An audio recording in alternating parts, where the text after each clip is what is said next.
Chicago Police's second episode of Season 12 demonstrated that the venerable police procedural still has value.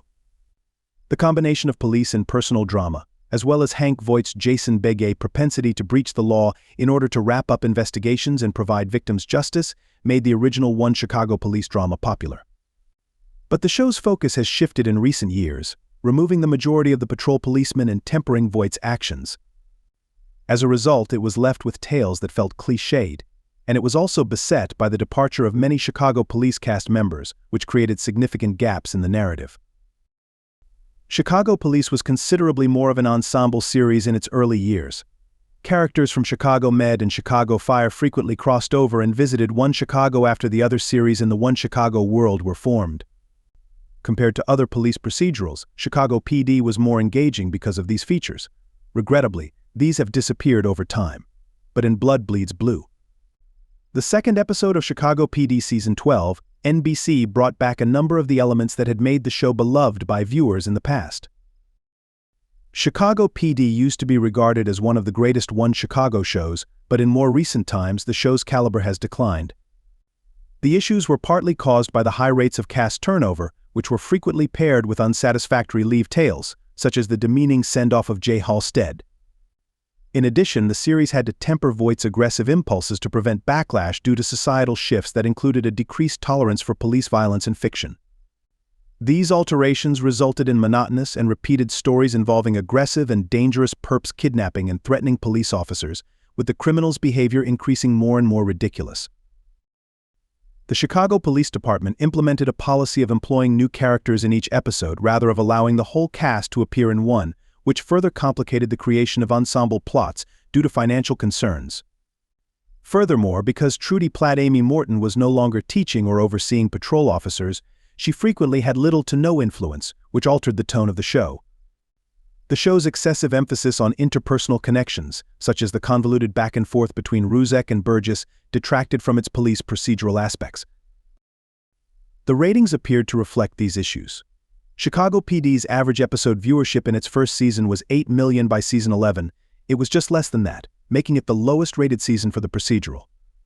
Chicago PD has remained one of NBC's most popular series despite its dropping ratings, easily earning a renewal for a 12th season. More excellent episodes, such as Season 12 Episode 2, might, however, buck these patterns.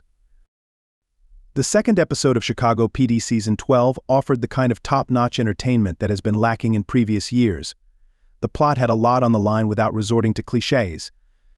Rather, to discover the individual who had slain Emily Martell and abducted a 2-year-old, the entire squad had to cooperate.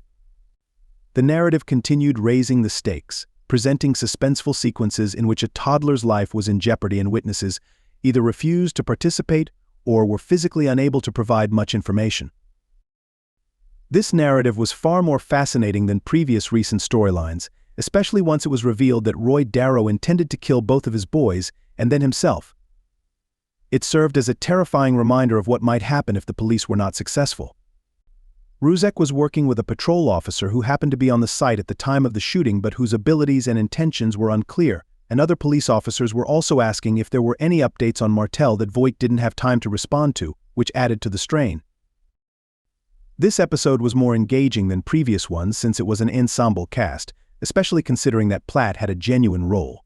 She wasn't just a receptionist, she had to assist in handling a crisis and played a crucial role in finding Darrow.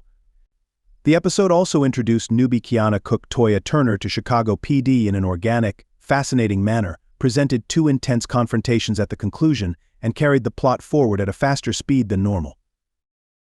Due to the large number of performers who have declined to return to One Chicago each year, Chicago Police has found it increasingly challenging to present captivating stories.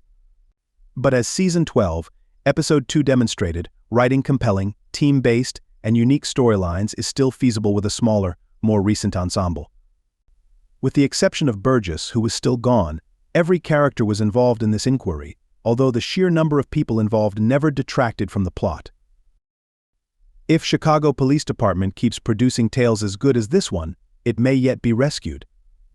The show proved that it could still provide the kind of gripping police drama that has made it a fan favorite for the previous 12 years if it goes back to its roots with stressful, high-stakes plots that make good use of its current cast. The more it depends on original narratives like these rather than tricks, the more probable it is to win back viewers who look forward to each new episode.